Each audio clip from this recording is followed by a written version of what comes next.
सभी को सुप्रभात। मैं शिषपाल में अपने बीएड फर्स्ट ईयर में पाठ्यक्रम के परिभाषा जो चतुर्थ प्रश्न पत्र है उस पर अपने चर्चा कर रहे थे। कल भाषा का जो अवधारणा है उसका परिचय हमने जाना। हमने उनकी परिभाषाओं पर चर्चा की। तो कौन सी परिभाषा थी? जैसे बताया था सुमित्रानंद पंत की परिभाषा। सुमित्रानंद पंत की कौन सी परिभाषा थी? हमारे अंदर वो बातें याद रहनी चाहिए, हमें अवगत हो जाना चाहिए सुमित्रानंद पंत ने क्या कहा था। एक बार पढ़ लिया, एक बार उसका अभ्यास कर लिया तो ये आगामी भी हमें या एग्जाम में काम आने वाली है। तो सुमित्रानंद पंत ने कहा था कि भाषा संसार का नादमय चित्र है। भाषा संसार का नादमय चित्र है। नाद किसको बोलते हैं? एक आवाज। हम मंदिर या गुरुद्वारे या जहाँ भी जाते हैं हमें वहाँ नगाड़ा एक नाद धुन सुनाई देती है, उसको नाद कहते हैं। जैसे गुरबाणी में आता है बाजा तेरे नाद अनेका कीर्ति गाँव रहा है, वो नाद। तो ऐसा नाद में चित्र है। सुमित्रानंद पंत ने कहा आप उस चीज का अभ्यास करो, आप उस चीज को बार बार रजिस्टर पर लिखने का अभ्यास करो, परिभाषाओं को, तो आपके याद रहेगा। कहते ना एक सादे सब सादे सब जाए रहे मन मुख सखी को फूल फले का गाए।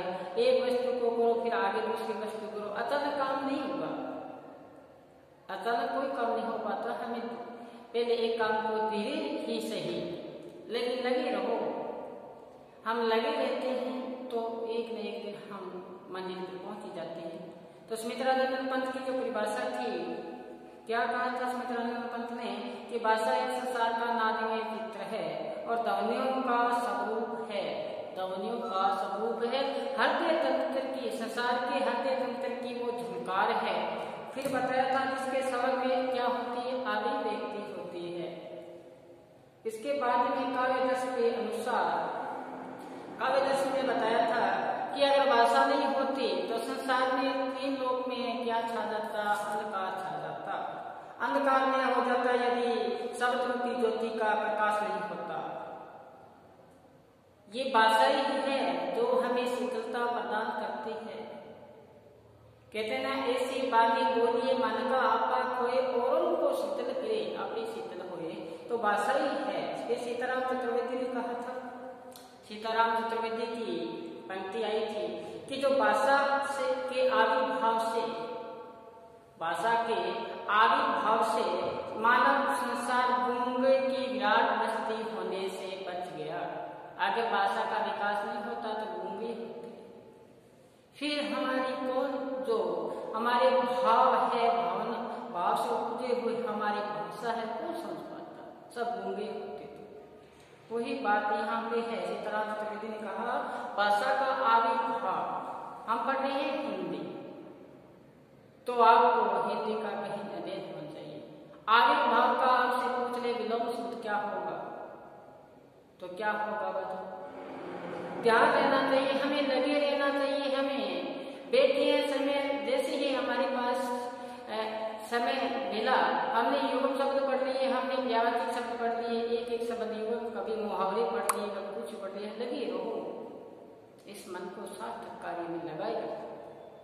तो क्या बताया सीताराम चतुर्वेदी ने कि भाषा के आविर्भाव से मानव संसार गूंगे की विराट बस्ती बनने से क्या हुआ? बनने से बच गया। फिर आगे और दो परिभाषाएं हैं, उसको हम श्याम पट पे अंकित करेंगे। भाषा की परिभाषा, इस पर चर्चा करें। तीन परिभाषाएं देखो आपको लिखवाई। अब चलते हैं आगे देखो परिभाषा लिखें। आगे तो परिभाषा बताई है वह स्पीच के अनुसार क्या बताते हैं स्पीच की भाषा स्वर एवं ध्वनि द्वारा भाषा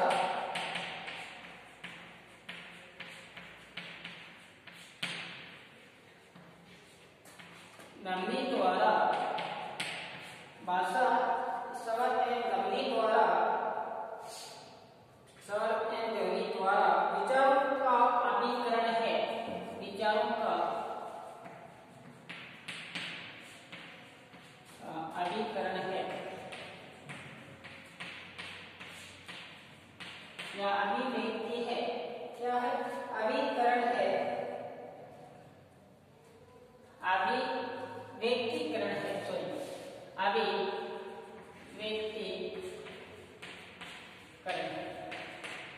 भाषा स्वर और ध्वनि द्वारा हमारे मुख से निकले हुए सार्थक शब्द, उसमें से व्यापक ध्वनि, उसका ही विचारों का जो अभिव्यक्ति हम करते हैं, उसका क्या है? वो भाषा है। ये भाषा किसने दी? इसने दी। महत्वपूर्ण है ये परिभाषा। दूसरी देखो आगे, श्याम सुंदर दास,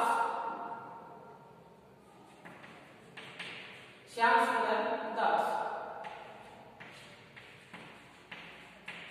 सुंदर दास ने किस प्रकार से परिभाषा दी है? श्याम सुंदर कहते हैं भाषा ध्वनि संकेतों का व्यवहार है। भाषा ध्वनि संकेतों का व्यवहार। देखो छोटी सी परिभाषा एग्जाम की दृष्टि से महत्वपूर्ण साथ सबको याद करना। श्याम सुंदर दास ने कहा है भाषा ध्वनि संकेतों का व्यवहार है। और इसी प्रकार से आगे क्या होता है? इसी प्रकार से हम इसका इस बातों पर अध्ययन करें तो जो बात सामने आती है, कहते हैं कि ध्वनि प्रतीकों की ऐसी व्यवस्था जिसके द्वारा वक्ता और श्रोता परस्पर विचार विमर्श करते हैं। एक व्यक्ति दूसरे व्यक्ति से वार्तालाप करता है तो ध्वनि और संकेतों के माध्यम से, संकेत के माध्यम से भी क्या होती है? भाषा। कहते हैं भरे कौन में कंठ है नैनन सुपार, आपने पढ़ा था, हिंदी नहीं होगी आपके पास। तो इसी प्रकार से पता है वक्ता और श्रोता परस्पर विचार विमर्श करते हैं। दो रूपों में होता है, एक तो मौखिक रूप में और दूसरा होता है लिखित रूप में। मुख्य से उच्चारित भाषा लिपिबद्ध किया जा सकता है। तो मुख से बोली हुई बात को हम क्या कर सकते हैं? लिपिबद्ध कर सकते हैं। समाज संस्कृति के भावी पीढ़ी के लिए हम भाषा है वो आगे भी बढ़ा सकते हैं। भाषा का विकास आगे बढ़ता जाएगा और इसी प्रकार मानवीय विकास की पर्याय कही जा सकती है भाषा। मनुष्य असामाजिक परिवेश में भाषा के कारण ही जो शिक्षित है वो विकसित कहा जा सकता है। ये सब किसकी बदौलत है? भाषा की। भाषा ही है जो व्यक्तित्व निर्माण करती है। और मानव शिशु भाषा का सहारा लेकर, छोटा सा बालक होता है माँ से तो भाषा सीखता है, परिवार से जब सीखता है तो क्या करता है? उसका सहारा लेकर सामाजिक वातावरण की चोट पर खड़ा होता है। बालक छोटा सा होता है, परिवार की जब भाषा को ग्रहण करता है और वो इसी सहारा लेकर उस चोट पर खड़ा होता है, सामाजिक प्राणी कहलाने लगता है। फिर कहते हैं हम एक सामाजिक प्राणी है। और फिर क्या कहते हैं? मानव आवश्यकताओं की पूर्ति करनी हो, हमें किसी चीज की आवश्यकता की क्या करनी हो? पूर्ति करनी हो तो हम भाषा के माध्यम से व्यक्त कर पाएंगे।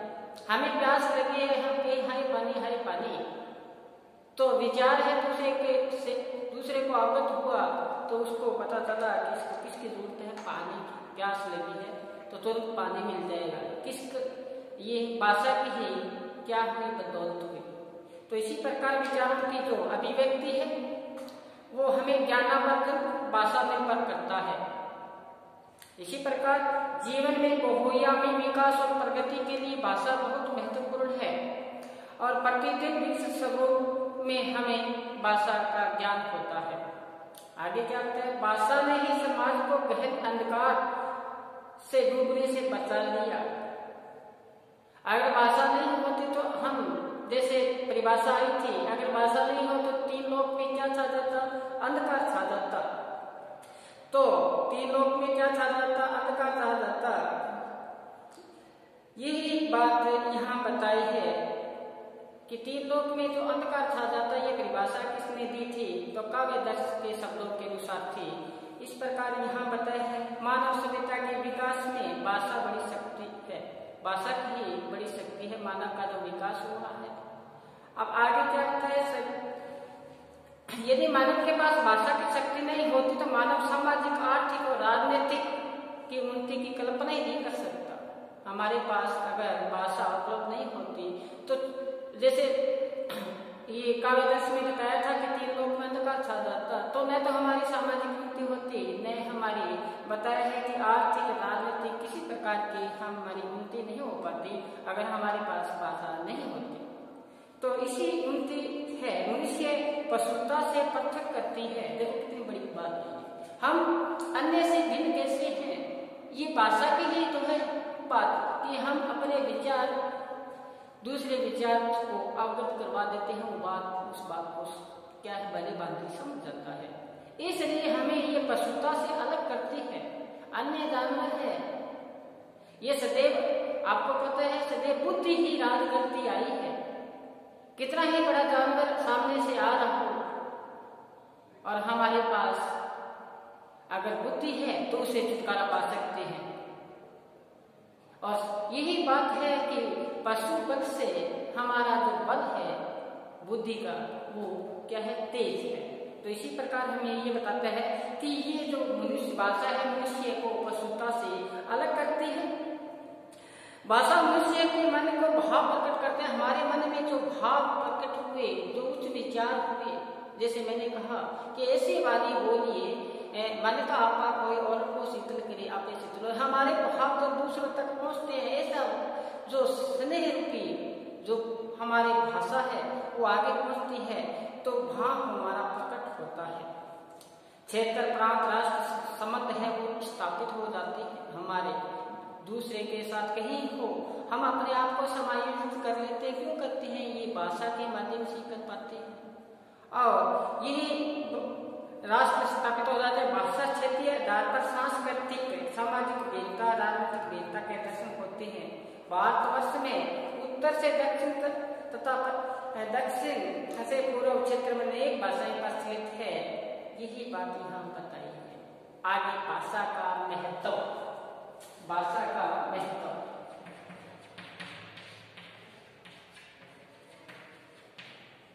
भाषा का महत्व क्या है? भाषा का महत्व, भाषा का महत्व क्या है? वर्तमान समय में जीवन में भाषा इतना महत्व है कि भाषा की मानव विकास का पर्याय मान जाता है। हमारा विकास हुआ है तो कहते हैं भाषा से, भाषा से अगर भाषा न हो तो हमारा जो विकास था आगे जो निकलने वाला वो वही होता। तो बताया है मानव शिशु समाज के बीच में रहकर ही विकसित होता है। हम जन्म लेते हैं समाज में, इस तरह पर इसके बीच में रहकर विकसित होते हैं। समाज की भाषा सुनिश्चित परंपरा होती है। भाषाई परिवेश में बालक का विकास होता है, जैसे पहले बताया था। हम ये भाषा की धरोहर का सहारा लेकर, अवलंबन लेकर इस परिवेश के चौखट पर खड़े होते हैं। तो ये बात यहाँ बताई है, मानव की आवश्यकता की पूर्ति होती हमारे विचारों का आदान प्रदान अति आवश्यक है। हम विचारों का आदान प्रदान करेंगे, हमारे आदान प्रदान विचार हो आगे पात्र सुनेगा, तो इसलिए वो जरूरी है। मानव अपनी आवश्यकताओं की पूर्ति है, हमारी आवश्यकता है, उसकी पूर्ति करने के लिए हम क्या करेंगे, विचारों और भावों की अभिव्यक्ति करेंगे। और ये मानसिक तथा संवेदनात्मक भी हो सकती है। ये ज्ञानार्जन की भाषा निर्भर करती है। किस पर निर्भर करती है? भाषा पर निर्भर करती है। यह कहा जा सकता है कि समस्त मानवीय गुणों का विकास भाषा के द्वारा हुआ है। समस्त मानवीय गुणों का जो विकास हुआ है ये किसके द्वारा हुआ है? भाषा के द्वारा ही हुआ है। और हमें आध्यात्मिक, नैतिक, सांस्कृतिक उत्थान के मूल में भाषा की शक्ति विद्यमान है। ये भाषा ही है सभी को एक सूत्र में बांधने का क्या करती है, कार्य करती है, चाहे वो राजनीतिक कार्य हो, चाहे वो आध्यात्मिक कार्य हो। यही बात यहाँ बताई है। इसलिए भाषा सार्वभौमिक महत्व देश और सदैव काल से स्वीकार किया है। आगे बताया है आचार्य पहले जो ऋग्वेद में ऋषि मुनि हुआ करते थे, उनके आश्रम में जो शिष्य रहा करते थे, ये भाषा की बदौलत ही से ही वो विचारों का आदान प्रदान करते हैं। और आज भी ये जो ग्रंथ है, जो पूज्य ग्रंथ है, सुरक्षित है, ये भाषा का ही रूप है। चाहे वो लिखित हो, लिखित है वो तो मौखिक तो हमें ध्यान नहीं रहा, लिखित है तो आज भी वो सुरक्षित है। आगे आचार्य दंडी ने भी माना है, आचार्य दंडी है उसने माना है, देखो परिभाषा लिखेंगे आचार्य दंडी की। आचार्य दंडी ने क्या माना है, आचार्य दंडी ने भी भाषा के संदर्भ में अपने विचार प्रकट किए हैं। क्या बताया है आचार्य दंडी ने परिभाषित करते हुए बताया कि शब्द रूपी ज्योति संसार में प्रकाशित में होती तो शब्द रूपी ज्योति अगर क्या है संसार में प्रकाशित में होती तो समस्त जो तीन लोग है इसमें गहन अंधकार भी हो जाता। देखो कितनी महत्वपूर्ण बात कही आचार्य दंडी ने, कहते हैं शब्द रूपी ज्योति अगर प्रकाश संसार में प्रकाशित में होती तो ये तीन लोग हैं, ये अंधकार की गहन अंधकार में डूब जाता। ये विचार दिए आचार्य दंडी ने।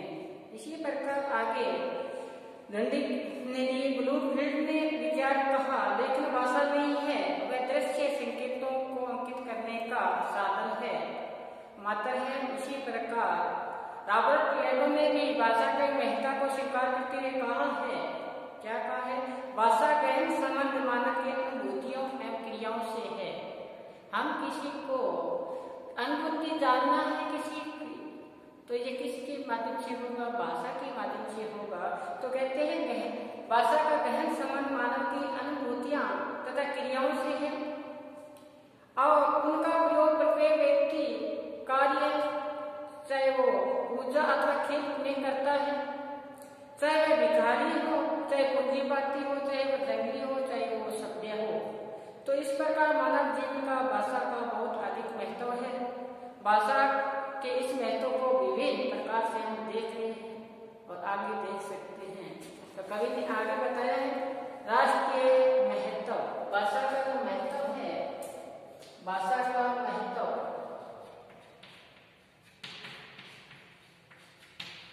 भाषा का महत्व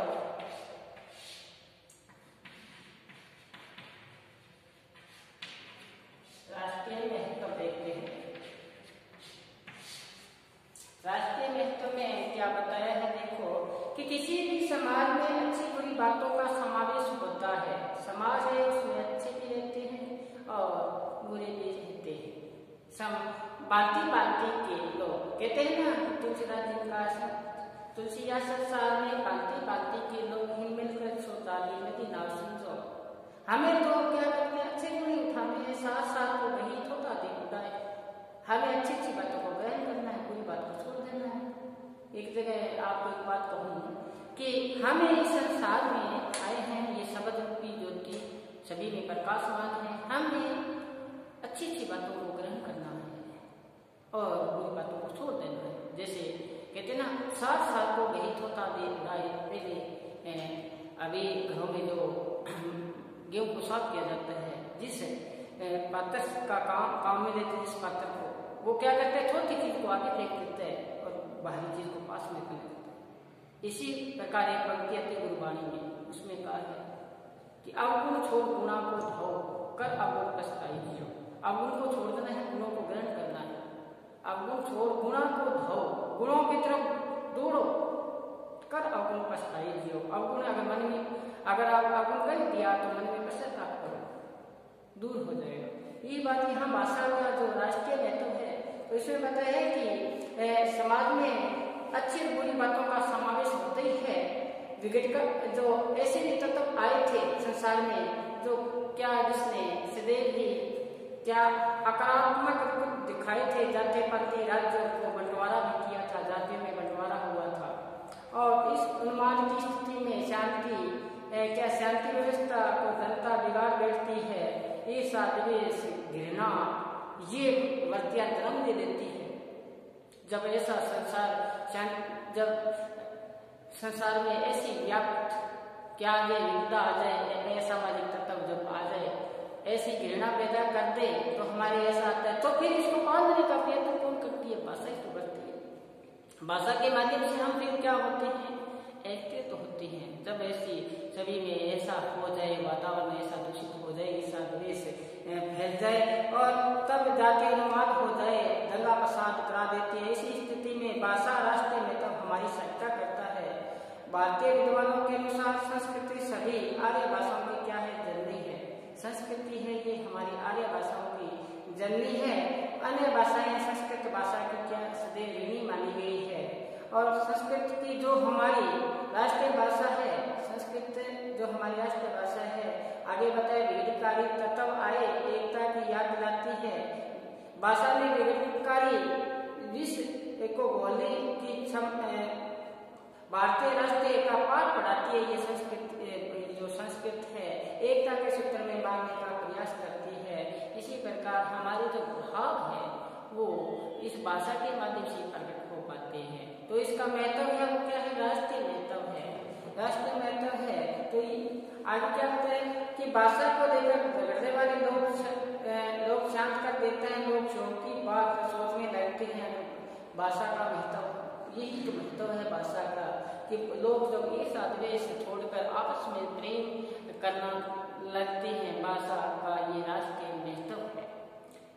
दूसरा है जो सांस्कृतिक महत्व, दूसरा महत्व कौन सा है? सांस्कृतिक महत्व। इसको हम आगामी वीडियो में चर्चा करेंगे। तब तक आप घर पर रहें, सुरक्षित रहें और मेरे को इजाजत दें। धन्यवाद।